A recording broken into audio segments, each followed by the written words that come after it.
Hello class 11th student, स्वागत है एक बार फिर से मेरे चैनल बाबा मैथ्स वाला में। और इस वीडियो में हम लोग कंप्लीट करेंगे आपका पार्ट 3 3D ज्योमेट्री का। क्लास 11th का हम 3D ज्योमेट्री ले रहे थे, जिसमें कि पार्ट 1 और पार्ट 2 कंप्लीट हो चुका है।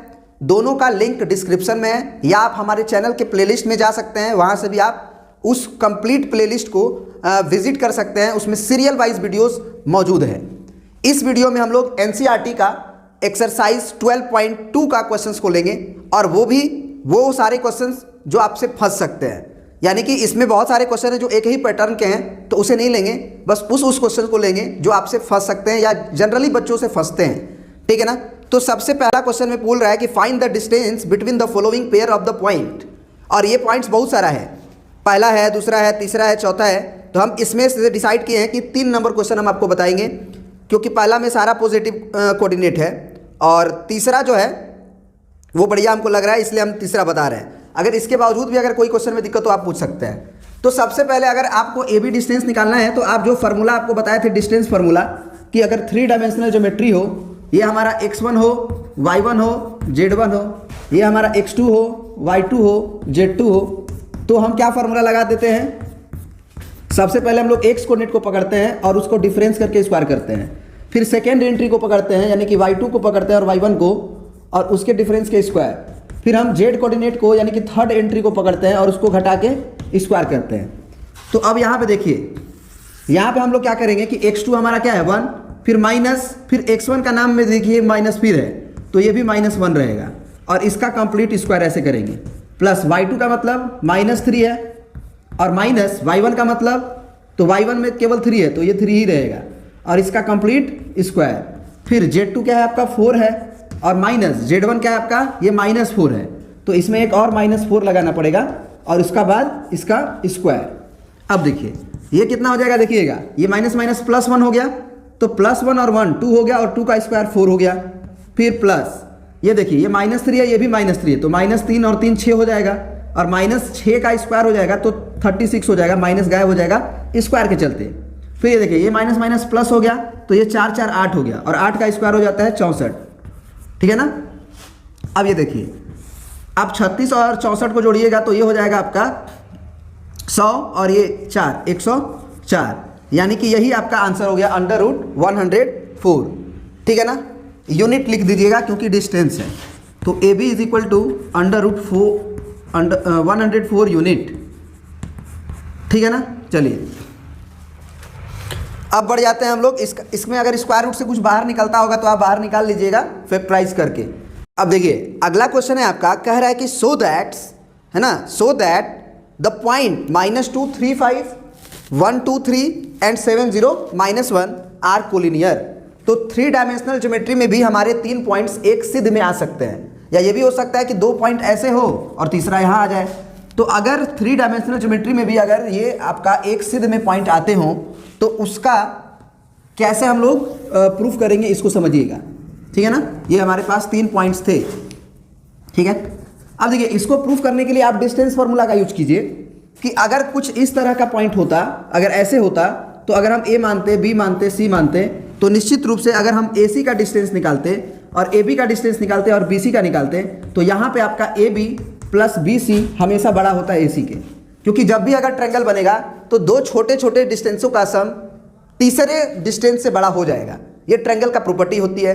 और अगर तीनों अगर एक सिद्ध में है, तो 2 छोटा छोटा जो डिस्टेंस निकालेंगे, वो 2 छोटे छोटे डिस्टेंस का सम तीसरे के एडिशन के बराबर होगा। ये हम लोग रैंडम पॉइंट को डिनोट किए हैं, इसीलिए हो सकता है कि इसमें AB प्लस BC बराबर भी AC आ जाए, या AC प्लस BC बराबर भी AB आ जाए। तो इसके लिए सबसे पहले हमको बाकायदे डिस्टेंस फार्मूला लगा के सारे डिस्टेंसेस को निकालना पड़ेगा।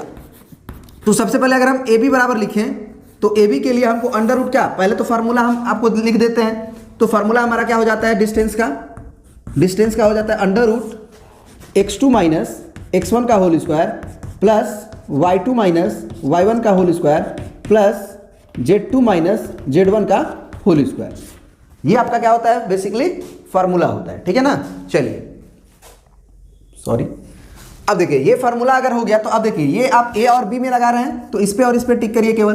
तो क्या करिएगा 1 माइनस, फिर -2 करिएगा, और उसका क्या है स्क्वायर, फिर प्लस y2 माइनस y1, तो सेकेंड एंट्री को टिक कीजिए 2 माइनस 3 का होल स्क्वायर, फिर प्लस थर्ड एंट्री को टिक कीजिए यानी कि 3 और माइनस 5 का होल स्क्वायर, ठीक है ना।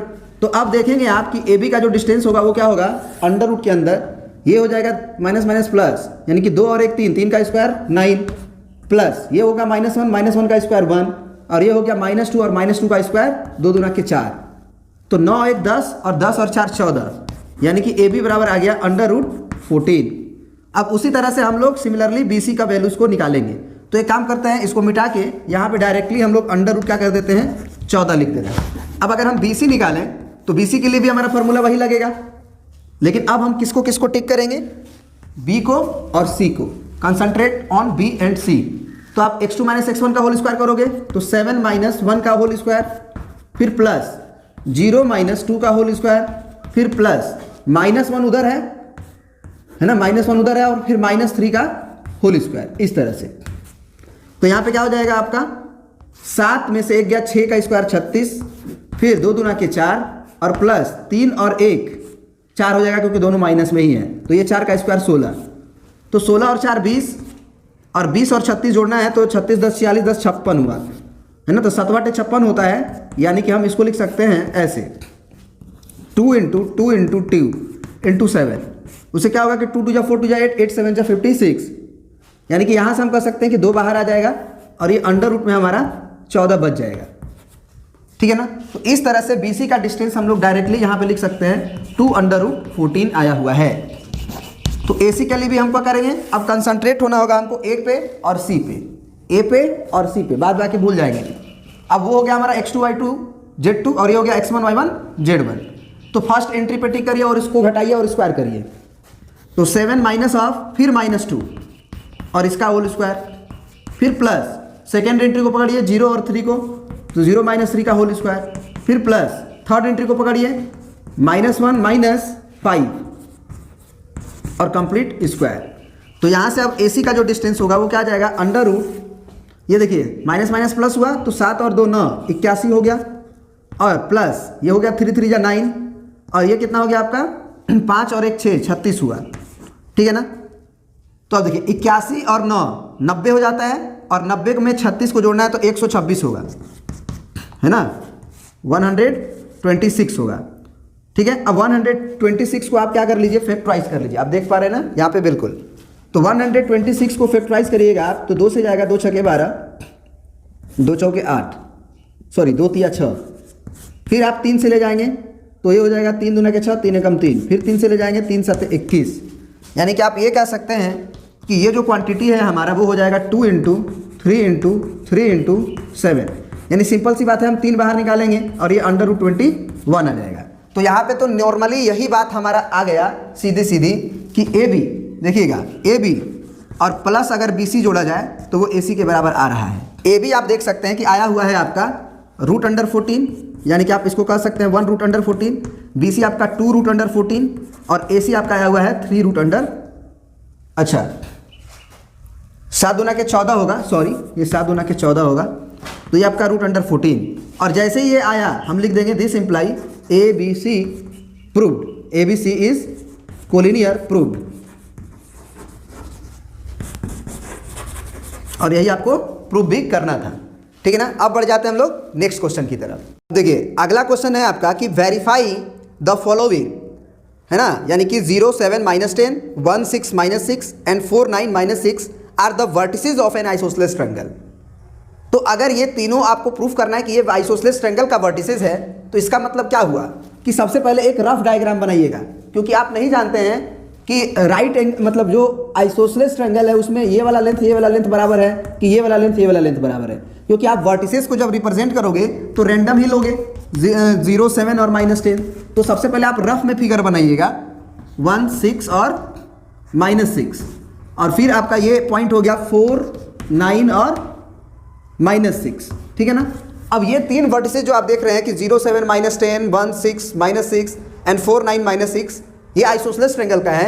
आप ये थोड़ी जानते थे कि यही पे मतलब ये वाला पॉइंट था, ये यहाँ भी आ सकता था, मतलब हमारा कहने का मतलब ये लेंथ और ये लेंथ भी बराबर हो सकता है तो भी हम आइसोसेलेस ट्रायंगल कहेंगे, चाहे ये लेंथ भी बराबर होगा तो भी हम आइसोसेलेस ट्रायंगल बोलेंगे, चाहे ये लेंथ और ये लेंथ बराबर हो जाए तो भी हम आइसोसेलेस ट्रायंगल बोलेंगे।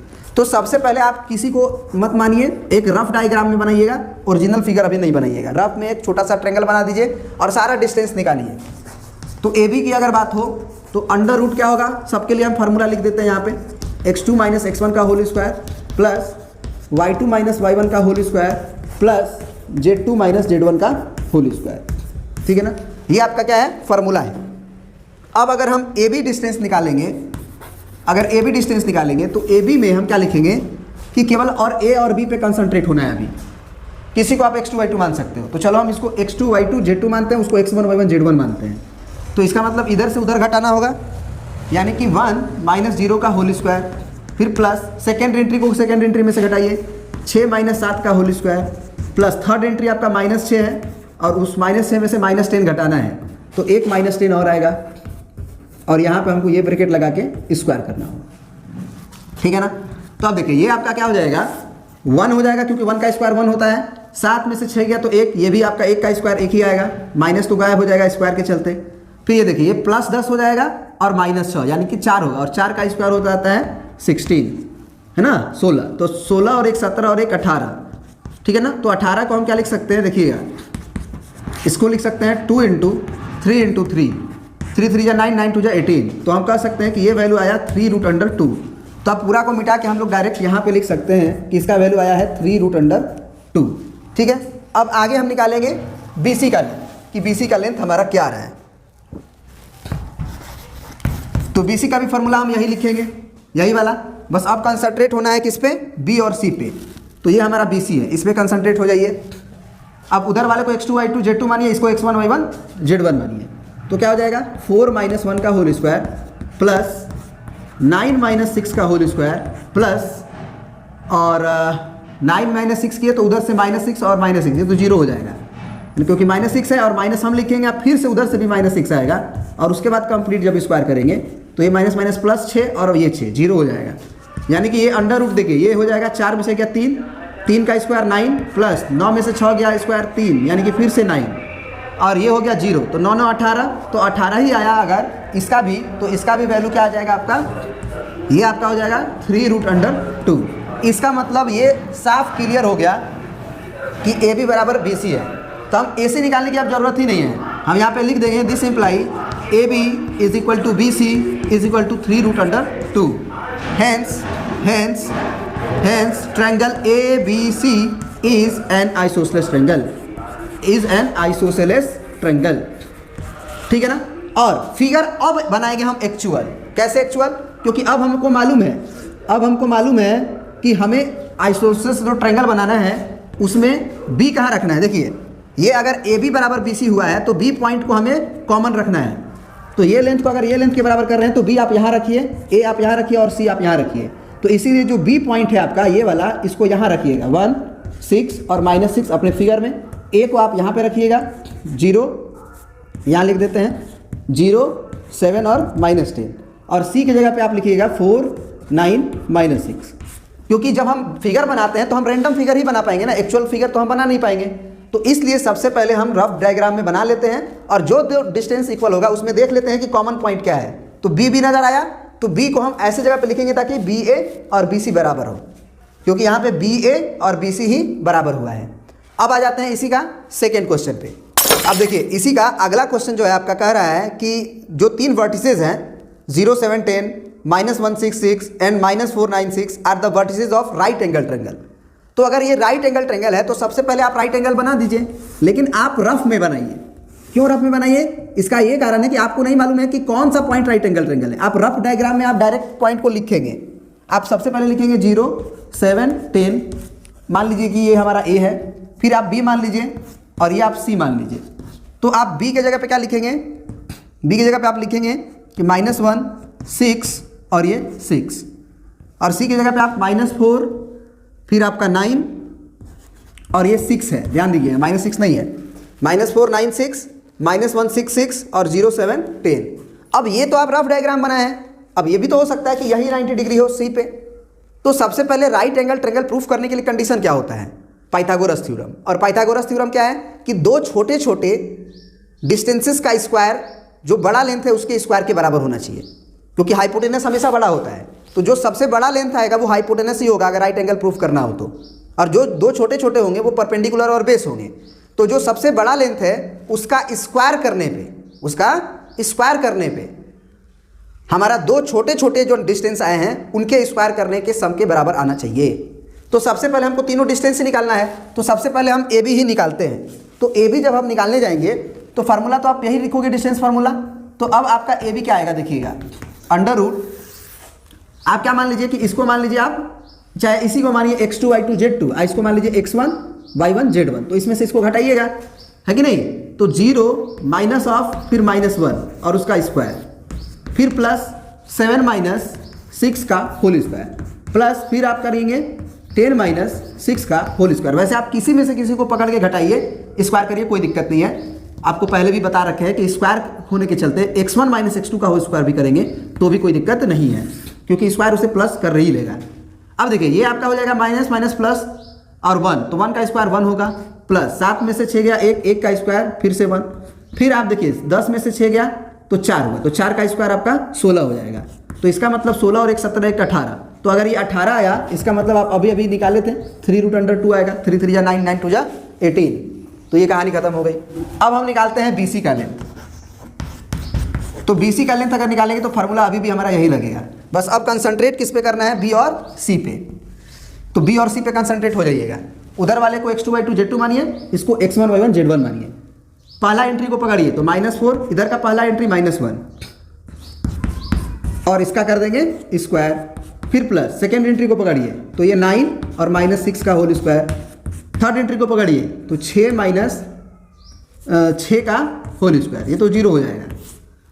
तो अब हमारा BC कितना आ जाएगा देखिएगा, ये हो जाएगा -4 और माइनस माइनस +1 यानी कि -3, तो -3 का स्क्वायर करेंगे तो 3 3 जा 9 हो जाएगा, फिर 9 में से हो गया 3 तो ये भी 3 3 जा 9 हो जाएगा, और ये तो 0 ही हो गया, तो 9 9 18 हुआ अगर, तो इसका मतलब ये भी हमारा 3√2 हुआ। तो ये तो आइसोसेलेस हो गया। अब एक बात तो तय है, यहाँ से क्लियर हो गया कि हमारा जो बी एंगल है वही राइट एंगल होगा, मतलब हमने फिगर जो है वो करेक्ट बनाया है। कैसे? क्योंकि हाइपोटेनस सबसे बड़ी लंबाइयाँ होती है और दो लंबाइयाँ अगर बराबर हो गई तो आइसोसेलेस तो पक्का है, तो हाइपोटेनस सबसे बड़ा होगा ना। समझ में आया बात? यानी कि ये 45 डिग्री भी हो गया यहाँ वाला एंगल।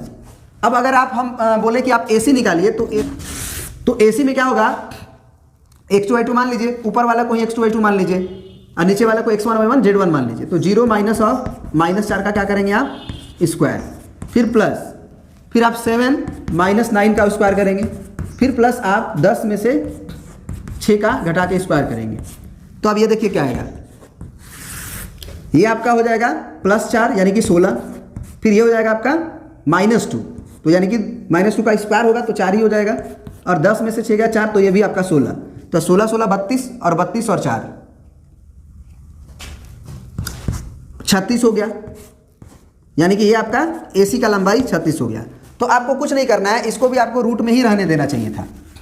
तो उसको क्या फ़ायदा उसका बताते हैं। ये 18 आया था, रहने दीजिए, ये भी 18 आया था, रहने दीजिए। अब क्या होगा कि पाइथागोरस के लिए आप ये चेक करते हो कि AB का स्क्वायर प्लस BC का स्क्वायर होना चाहिए AC का स्क्वायर। अब क्यों हम यही वाला किए, क्योंकि हमें मालूम था कि √36 सबसे बड़ा है और √18 छोटा छोटा है। तब जब AB का स्क्वायर करोगे तो ये अंडर रूट में है तो ये 18 होगा, स्क्वायर गायब हो जाएगा ना, अंडर रूट गायब हो जाएगा केवल। BC का स्क्वायर में भी 18 और AC का स्क्वायर में भी √36 है तो 36, हेंस एंगल B = 90 डिग्री। और हमने फिगर सही बनाया है, ठीक है ना। तो यही फिगर हम वापस से बना लेंगे जो रफ में बनाए हैं। अब आ जाते हैं इसी का आपका लास्ट क्वेश्चन पे। देखिए हम लोग अब थर्ड क्वेश्चन लेने जा रहे हैं कि वेरीफाई द फॉलोइंग -1 2 1 1 2 5, फिर अगला है आपका 4 7 8 एंड और लास्ट वर्टिसेस है 2 3 4। कह रहा है कि are the vertices of a parallelogram, ठीक है ना। यानी कि ये हमें वेरीफाई करना है कि ये चारों जो वर्टिसेस दिए हुए हैं 3D में वो एक पैरेललोग्राम के वर्टिसेस हैं। तो अगर हमें ये प्रूफ करना है कि ये पैरेललोग्राम के वर्टिसेस हैं तो हम इसमें बहुत आसानी से कर सकते हैं। पैरेललोग्राम की प्रॉपर्टी एक होती है मिड पॉइंट थ्योरम वाला, जिसमें हम कहते हैं कि डायगोनल्स जो होते हैं पैरेललोग्राम के वो एक दूसरे को क्या करते हैं, बाइसेक्ट करते हैं। ऐसा बस पैरेललोग्राम में ही होता है ना। आप चारों लेंथ को इक्वल करने लगोगे तो लंबा हो जाएगा। फिर आप ये करो इसमें कि ये हमारा मिड पॉइंट है इसके लिए भी, और यही हमारा मिड पॉइंट है इसके लिए भी, दोनों के लिए भी, ठीक है ना। तो हम आप यहाँ पे कह देंगे कि this point we assume as M, और हम कहेंगे कि एम जो पॉइंट है वो बी डी के लिए भी मिड पॉइंट है और ए सी के लिए भी मिड पॉइंट है, एकदम मध्य बिंदु है। तो हम लोग क्या करेंगे कि एम का कोऑर्डिनेट ए और सी का हेल्प लेके निकालेंगे, और फिर एम का कोऑर्डिनेट बी और डी का हेल्प लेके निकालेंगे, और दोनों से देखेंगे कि सेम आ रहा है कि नहीं। अगर पैरेललोग्राम होगा तो ये मिड पॉइंट दोनों से सेम ही आना चाहिए, है ना, क्योंकि एक पोजीशन का कोऑर्डिनेट कभी भी ओरिजिन से कभी बदल नहीं सकता है। तो एम हमारा मिड पॉइंट कोऑर्डिनेट के हिसाब से निकालते हैं ना। तो पहले लिखेंगे if A B C D is a parallelogram then its diagonal bisect each other,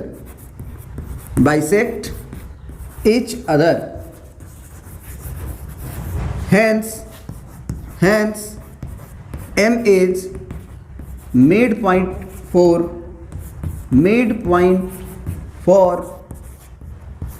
AB as well as AC. M is midpoint for, sorry AB नहीं बोलेंगे हम, BD बोलेंगे, BD as well as AC। अगर ऐसा होता है तब, now check, now for M, है ना, M यूजिंग, या ऐसे लिख देंगे coordinate of M using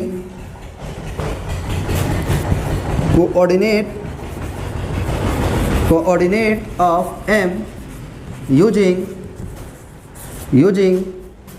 BD is end point of diagonal, ठीक है ना। चलिए BD को अगर एंड पॉइंट ऑफ डायगोनल मानते हैं तो हम क्या निकालेंगे, फार्मूला तो हमारा यही होगा x1 plus x2/2 mid point का, और y1 प्लस y2/2। तो जरा देखा जाए क्या आएगा m का कोऑर्डिनेट हमारा। देखिए अगर हम b और d यूज किए हैं तो 2 और 1 को जोड़ेंगे और बाई 2 करेंगे, 2 + 1/2, फिर यहाँ से निकालेंगे तो -3 - 2/2 आएगा। और अगर z कोऑर्डिनेट को निकालें मिड पॉइंट से, एक्चुअली ये z कोऑर्डिनेट छूट रहा है, काहे कि 3D में हमारा z कोऑर्डिनेट भी होता है। तो यहाँ कॉमा करके आप ये लिख लीजिएगा z1 + z2/2, ठीक है ना। तो अब z1 क्या हो गया हमारा 4 + 5/2। तो यहाँ से हमारा कितना आ जाएगा 3/2 पहला एंट्री, सेकेंड एंट्री -5/2, और तीसरा एंट्री 5 × 4 9/2, ये हो गया, ठीक है। अब सिमिलरली हम यहाँ पे लिखेंगे कि now coordinate of M using BD को करके हटा देंगे और BD की जगह पे लिख देंगे हम लोग AC is the end point of diagonal. Formula हमारा यही रहेगा। और अब हम लोग यहाँ पे जो मिड पॉइंट का कोऑर्डिनेट लिखेंगे आप देखिएगा, ठीक है ना। अब हम लोग क्या करेंगे कि इस पॉइंट को मिटा देंगे, बस ये दिमाग में रहे कि यही वाला पॉइंट हमारा आया हुआ था पहले। अब AC का यूज करेंगे तो क्या हो जाएगा हमारा -1 और +4, तो -1 + 4/2, ये x कोऑर्डिनेट हुआ। y कोऑर्डिनेट के लिए हम दूसरा पे टिक करेंगे, तो 2 और -7/2, और फिर z को करेंगे तो 1 + 8/2। आप क्लियरली देख रहे हैं कि 4 में से घटेगा तो 3/2 आएगा, इसमें करेंगे तो आप -5/2 ही आएगा, और 8 1 9/2 ही आएगा। Hence proof, hence ABCD is a parallelogram, या this vertices are the vertices of a parallelogram, आप ये भी कह सकते हैं, ठीक है ना। अब हम लोग नेक्स्ट क्वेश्चन पे बढ़ते हैं, क्वेश्चन नंबर 4 पे। ये अगला क्वेश्चन में है इक्वेशन का, वो बहुत ही आसान क्वेश्चन है ना, लोकस का कह सकते हैं। कह रहा है कि find the equation of the set of points which are equidistant from the points 1 2 3 and 3 2 -1। इन्होंने बोला कि find the equation of set of points, उन पॉइंट्स के कलेक्शन का इक्वेशन निकालिए विच इक्विडिस्टेंट, जो कि बराबर दूरी पे है, फ्रॉम द पॉइंट 1 2 3 एंड 3 2 -1। यानी कि आपको सिंपली 2 पॉइंट आपको दे दिया गया है। पहला पॉइंट हम दूसरा पॉइंट मान लीजिए 3 2 और -1 है, और जो पहला पॉइंट है आपका, ये आपका है 1 और 2 3, 1 2 3। तो ये दोनों पॉइंट से जो इक्वल डिस्टेंस पे हमारा पॉइंट का कलेक्शन है, उसका हमको क्या निकालना है, इक्वेशन। तो आपको भी मालूम होगा कि ऐसे पॉइंट्स को कलेक्शन को हम कहते हैं परपेंडिकुलर बाइसेक्टर, क्योंकि ये दोनों लाइन को जब हम लोग ज्वाइन करते हैं तो दोनों लाइन को ज्वाइन करने के बाद जो परपेंडिकुलर बाइसेक्टर होता है, ऐसे करने के बाद आप करते हो ना, इधर से इधर, तो ये जो आता है आपका ये कलेक्शन, यही ऐसा जगह होता है जहां से इस पॉइंट का भी दूरी और यहां से इस पॉइंट का भी दूरी, यहां से आपका इस पॉइंट का भी दूरी, इस पॉइंट का भी दूरी, चाहे आप यहां आ जाइए, यहां से इस पॉइंट का दूरी, इस पॉइंट का दूरी, ये सारे के सारे क्या होते हैं, आपस में बराबर होते हैं। तो यहाँ पे हमको एक क्या कर लेना है कि कहीं भी एक वेरिएबल पॉइंट मान लेना है, क्योंकि अब ये वेरी करेगा भी, है ना, और ये इसी पे वेरी करेगा, ये इसी परपेंडिकुलर बाइसेक्टर पे एक्स वाई जेड वेरी करेगा, कभी यहाँ कभी यहाँ कभी यहाँ कभी यहाँ। इस बात के लिए हम कहेंगे कि ये दूरियां और ये दूरियां बराबर होगी। तो हम यहाँ पे लिख देंगे कि अकॉर्डिंग टू क्वेश्चन P, इसको A बोल दीजिए और इसको B बोल दीजिए, तो आप कहिए PA is equal to PB, PA is equal to PB। और अब PA क्या है, डिस्टेंस है, और PB क्या है, एक डिस्टेंस है। तो सबसे पहले आप स्क्वायरिंग कर दीजिए दोनों तरफ। ऐसा इसलिए क्योंकि हमको अंडर रूट नहीं लगाना पड़ेगा, क्योंकि हम डिस्टेंस फार्मूला जब लिखते हैं किसी भी बीच की दूरी को, तो हम लोग अंडर रूट लगाया करते हैं, x2 माइनस x1 का whole square plus y2 minus y1 का whole square plus z2 minus z1 का होल स्क्वायर। तो हम क्या लगाते हैं, एक अंडर रूट लगाते हैं। तो एक अंडर रूट हमें नहीं लगाना पड़े, इसीलिए हम पहले ही क्या कर देंगे, स्क्वायर कर देंगे, ठीक है ना। चलिए, तो अब हमारा PA का स्क्वायर क्या हो जाएगा, तो अंडर रूट तो अब लगाएंगे नहीं, तो अब किसी को आप x2 y2 मानिए, तो इसी को मान लीजिए x2 y2 z2, x2 y2 और z2। तो x में से 1 घटेगा, तो ये हो जाएगा x माइनस 1 का होल स्क्वायर, फिर प्लस y में से 2 घटेगा, उसका स्क्वायर, प्लस z में से 3 घटेगा, इसका स्क्वायर, फिर बराबर में PB है, तो P और B को देखना है। तो P को आप मान लीजिए x2 y2 z2 और इसको x1 y1 z1, है ना, x1 y1 z1। तो अब क्या होगा, x माइनस 3 का होल स्क्वायर, फिर प्लस y माइनस 2 का whole square plus z minus of -1 हो जाएगा, प्लस 1 का होल स्क्वायर, ठीक है ना।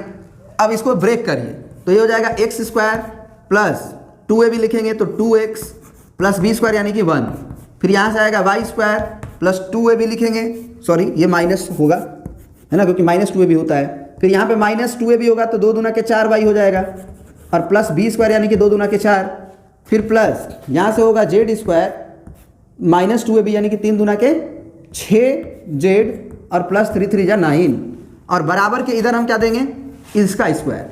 तो फिर यहाँ से क्या हो जाएगा, x स्क्वायर प्लस माइनस कर लीजिए 2ab पहले, तो 3 3 जा 6x और प्लस 3 3 जा 9, फिर प्लस में a स्क्वायर, फिर माइनस 2ab से 2 दूना के 4y, ठीक है ना, और फिर प्लस में आप 2 दूना के 4 कर लीजिए, और फिर वहाँ से z प्लस 1 है, अब तो z स्क्वायर प्लस 2ab हो जाएगा 2z और प्लस 1 का स्क्वायर 1 हो जाता है।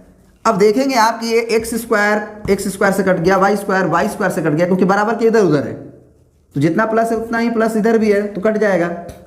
अब क्या करते हैं कि x को पूरी तरह लेफ्ट हैंड साइड में खींचते हैं, तो ये 6x जब इधर आएगा तो 2x के साथ कैलकुलेट होगा, तो ये 6x प्लस में आएगा, तो यानी कि 4x हमारा लेफ्ट हैंड साइड में बचेगा, ठीक है ना। y को देखते हैं, तो यहाँ पे हमारा 4y है, यहाँ भी 4y है, तो ये तो कैंसिल हो जाएगा, क्योंकि जितना प्लस है उतना ही हमारा माइनस है। ये पूरा टर्म को ही हम कैंसिल कर सकते थे, y माइनस जेड का होल स्क्वायर और y माइनस जेड का होल स्क्वायर, क्योंकि एकदम इक्वल ही तो है। तो यहाँ से नहीं भी काटे तो भी अभी भी काट सकते हैं। देख लीजिए तीनों टर्म लगातार कट रहा है। अब जेड वाला को देखा जाए तो जेड वाला के लिए x का कैलकुलेशन कर दिए थे, टिक कर दीजिए। जेड हमारा ये 2z है और ये -6z है, तो बराबर किधर लेके आएंगे, तो माइनस का 8z होगा, ठीक है ना। अब देखिए यहाँ पे आपका 1 बचा हुआ है और यहाँ का आपका 9 बचा हुआ था, 9 1 10 हुआ। एक काम करते हैं कि ये वाला 9 और ये वाला 9 कट जाएगा हमारा। अब देखिए ये 1 बचा है और वो 1 बचा है, ये भी कैंसिल हो जाएगा, +1 और -1 ये भी कैंसिल हो जाएगा, यानी कि इज इक्वल टू में हो गया आपका z को हम इधर ले ही आए थे, x को ले ही आए थे, तो 0 बच गया। तो अब इसमें भी हम 4 कॉमन ले सकते हैं, तो x minus 2z is equal to 0। तो यही हमारा इक्वेशन हो गया, x minus 2z is equal to 0। तो आप ये भी लिख सकते हैं या x is equal to 2z ये भी लिख सकते हैं, ठीक है ना। चलिए तो अब बढ़ जाते हैं हम लोग नेक्स्ट क्वेश्चन की तरफ। देखिए नेक्स्ट क्वेश्चन और एक्सरसाइज 12.2 का लास्ट क्वेश्चन कह रहा है कि find the equation of the set of points P, the sum of which distances from A and B is equal to 10, है ना।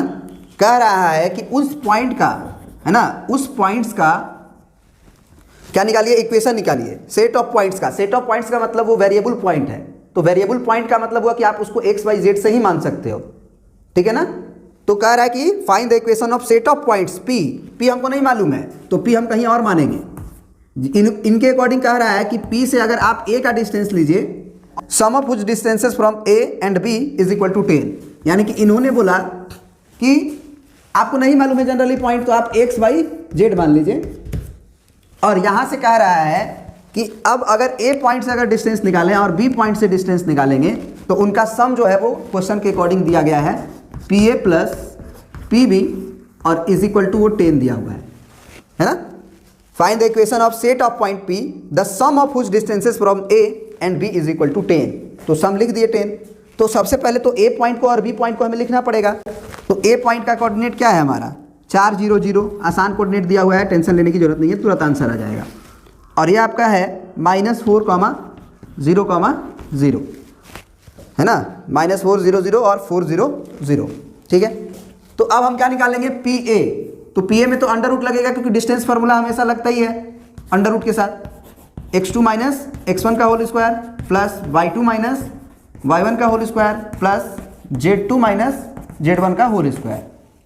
तो हम इसको x2 y2 z2 मानेंगे, इसको x1 y1 z1 मानेंगे। तो ये क्या हो जाएगा हमारा, ये हमारा हो जाएगा अंडर रूट x माइनस 4 का होल स्क्वायर फिर प्लस y माइनस 0 का whole square plus z minus 0 का होल स्क्वायर। फिर प्लस में हमको PB लिखना है, तो PB क्या लिखेंगे, फिर से अंडर रूट। PB के लिए भी हम इसको x2 y2 z2 मानेंगे और इसको x1 y1 z1 मानेंगे। तो ये कितना हो जाएगा हमारा x और माइनस ऑफ वो -4 है तो ये +4 हो जाएगा, है ना, फार्मूला के चलते। फिर प्लस y माइनस 0 का होल स्क्वायर फिर प्लस z माइनस 0 का होल स्क्वायर। दोनों का सम 10 के बराबर है तो हम 10 के बराबर लिख देंगे। अब हम लोग क्या करेंगे कि एक अंडर रूट को बराबर को उधर भेज देंगे और एक अंडर रूट को हम लोग इधर ही रहने देंगे, ठीक है ना। चलिए तो ये कितना हो जाएगा हमारा अंडर रूट x माइनस 4 का होल स्क्वायर फिर प्लस वाई स्क्वायर प्लस हमारा जेड स्क्वायर, और बराबर को उधर हम अगर ले जाएं तो ये 10 माइनस अंडर रूट, है ना, ये पूरा जाएगा, ठीक है ना। थोड़ा सा इसका सिंप्लीफिकेशन करना पड़ेगा। तो यहाँ पे क्या हो जाएगा हमारा, तो यहाँ पे हम लिख सकते हैं x प्लस 4 का होल स्क्वायर, ठीक है ना, प्लस वाई स्क्वायर और प्लस जेड स्क्वायर। अब दोनों तरफ हम क्या करेंगे, स्क्वायरिंग। दोनों तरफ क्या करेंगे हम, स्क्वायरिंग दोनों तरफ। तो अगर इधर स्क्वायरिंग करेंगे तो ये रूट गायब हो जाएगा। तो सिंपल सा आप इसको परफेक्ट स्क्वायर भी बना ही दीजिए। तो ए स्क्वायर प्लस बी स्क्वायर यानी कि 16 और 2ab से 2 और 4x यानी कि 4 दूना के 8x हो जाएगा। फिर प्लस ये आपका वाई स्क्वायर और फिर ये आपका जेड स्क्वायर। और अगर इधर आप पूरी तरह से स्क्वायरिंग करेंगे तो a माइनस बी का होल स्क्वायर होगा। तो a का स्क्वायर करेंगे तो आपका 10 का स्क्वायर होगा, ठीक है, 100 हो जाएगा। और प्लस बी स्क्वायर करेंगे तो ये रूट गायब हो जाएगा। तो प्लस स्क्वायर है तो माइनस का जरूरत भी नहीं है, यानी कि ये रूट केवल गायब होगा स्क्वायर के चलते। तो आप कह सकते हैं कि एक्स स्क्वायर प्लस 4 के 16 प्लस 2a भी करेंगे तो 4 दूना के 8x प्लस में फिर वाई स्क्वायर और प्लस जेड स्क्वायर। और अभी कहानी बाकी नहीं है, कहानी में अब हमारा 2ab भी आएगा। तो 2ab जो आएगा वो माइनस में आएगा। तो 10 दूना के 20 हो जाएगा और ये हो जाएगा अंडर रूट में कितना, x प्लस 4 का होल स्क्वायर फिर प्लस वाई स्क्वायर और प्लस जेड स्क्वायर। ये पूरा का पूरा अंडर रूट में रहेगा। अब जो कहानी कट रही है उसे काट दीजिए। जैसे एक्स स्क्वायर 16 कट जाएगा, ये माइनस 8x से नहीं कटेगा, ये y square z square cut जाएगा, y square z square cut जाएगा, ठीक है ना। तो अब बाकी कहानी को आप क्या करिए कि ये जो माइनस वाला क्वांटिटी जो अंडर रूट वाला है हम उसको बराबर के इधर लेके आ जाते हैं। तो ये क्या हो जाएगा हमारा 20 और अंडर रूट x प्लस 4 का होल स्क्वायर, फिर प्लस वाई स्क्वायर और प्लस जेड स्क्वायर। हमने बराबर के इधर लाया तो माइनस का इधर आके प्लस हो गया। फिर देखिए ये पहले से 100 है और ये 8x को हम उधर लेके जाएंगे तो 100 और प्लस 8x हो जाएगा, 100 और प्लस 8x हो जाएगा, और 8x पहले से है तो ये 16x हो जाएगा। ठीक है ना, 16x। हमको लग रहा है कि अब कुछ बचा नहीं है, बाकी सब कट ही गया था। 16x लिख ही दिए हैं, 100 लिख ही दिए हैं, कुछ नहीं बचा है। ठीक है ना। अब सबसे पहले आप क्या कर सकते हैं इसमें कि आप देख सकते हैं कि इसमें आराम से 4 कॉमन है और ये 4 से कटेगा तो ये हम लिख सकते हैं 4 पचे 20 और ये 4 दूना के 8 और 4 पचे 20 और ये 4 चौके 16। ठीक है ना। अब क्या करेंगे, फिर से हम दोनों तरफ स्क्वायरिंग करेंगे, है ना, फिर से हम लोग दोनों तरफ स्क्वायरिंग करेंगे। तो ये हमारा क्या हो जाएगा 5 into under root x plus 4 का होल स्क्वायर और plus y square plus z square. ठीक है, और बराबर इधर हमारा हो गया है 25 प्लस 4x का होल स्क्वायर। हम स्क्वायरिंग कर रहे थे दोनों तरफ, तो अभी भी हम करेंगे स्क्वायरिंग। तो अब देखिए, अब अगर हम 5 का स्क्वायरिंग करेंगे तो क्या हो जाएगा, क्योंकि स्क्वायरिंग तो पूरे पे है तो 5 का स्क्वायर 25 हो जाएगा और ये रूट का स्क्वायर जो होगा वो गायब हो जाएगा। यानी कि आप ये कह सकते हैं कि हमारा ये 25 और ब्रैकेट में हमारा आएगा x प्लस 4 का होल स्क्वायर, तो इसको कर दीजिए एक्स स्क्वायर प्लस 4 चौके 16 प्लस 2a भी करेंगे तो 4 दूना के 8x और फिर प्लस वाई स्क्वायर और प्लस जेड स्क्वायर। और बराबर के उधर क्या आएगा, तो बराबर के उधर आपका a प्लस बी का होल स्क्वायर आएगा। तो 25 का स्क्वायर क्या हो जाता है 625 प्लस बी स्क्वायर करिएगा तो 4 चौके 16x स्क्वायर और 2a भी करेंगे आप जब, तो ये हो जाएगा 4 दूना के 8 तो 25 बटे 200x, 25 बटे 200x ये हो गया। अब सबको अगर बराबर के एक तरफ करना चाहें तो देखिए क्या होगा, ये 25x स्क्वायर है, 16x स्क्वायर जब आएगा इधर तो हमारा हो जाएगा 9x स्क्वायर। ठीक है ना। उसी तरह से हमारा 25 वाई स्क्वायर होगा और 25 जेड स्क्वायर होगा। तो x square y square z square का खत्म काम, 25 बटे 200x और 25 बटे 200x कट जाएगा, है ना। और देखिए 25 में 16 का गुना करेंगे और ये 625 है, तो अगर हम इधर करते हैं तो हमारा सबसे पहले एक काम करिए, आप 25 कॉमन ले लीजिए, 25 कॉमन लीजिएगा तो यहाँ बचेगा 16 और इसको आप इधर किए हैं और 25 कॉमन लिए हैं तो माइनस में 25 बचेगा। ठीक है ना, बहुत बढ़िया, आप समझ गए होंगे कि हम क्या कह रहे हैं। ठीक है ना। तो अब आपका आखिरी रिजल्ट जो होगा वो क्या आएगा, देखिएगा ये आएगा 9x square plus 25 y square plus 25 z square और ये देखिए ये आपका बचेगा -9, है ना। तो 25 में 9 का गुना करते हैं तो 225 आता है और इज इक्वल टू 0। तो ये आपका रिक्वायर्ड इक्वेशन है, जहाँ से आप कह सकते हैं कि ये ऐसा पॉइंट है जहाँ से दोनों पॉइंट का सम 10 हो और वो वेरिएबल पॉइंट x, y और z इस तरह से इसको सेटिस्फाइड करेगा। ठीक है ना। चलिए, अब ये पूरी तरह से एक्सरसाइज आपका कंप्लीट हो गया। अब मिलेंगे हम लोग नेक्स्ट वीडियो में आपका नेक्स्ट एक्सरसाइज के साथ और ये सेक्शन फार्मूला वाला कहानी को शुरू करेंगे। ये तो पूरा डिस्टेंस फार्मूला वाली कहानी थी, अब सेक्शन फार्मूला के बेसिस पे भी बहुत सारे क्वेश्चन है आपका 12.3 उसे करेंगे और उसके बाद आपका मिसलेनियस एक्सरसाइज है, उसके बाद ये चैप्टर आपका कंप्लीट हो जाएगा। ठीक है ना। अगर ये आप चैप्टर अच्छे से कर लेते हैं तो 12th का जो वेक्टर एंड 3D है उसमें 3D का आधा पोर्शन आप समझ जाते हो। ठीक है ना, और फील करोगे कि कहानी क्या होती है। वेक्टर एंड 3D जब मिल जाते हैं तो एक और भी बढ़िया बढ़िया क्वेश्चन बनने लगते हैं। ठीक है ना। तो 12th के लिए आप 11th का 3D को अच्छे से पढ़िए। ठीक है ना। चलिए मिलते हैं अब हम लोग नेक्स्ट वीडियो के साथ। Thanks for watching, thank you. Video पसंद आए तो ज़रूर लाइक करें, इसे शेयर करें अपने दोस्तों के पास और सब्सक्राइब करना ना भूलें। Thank you.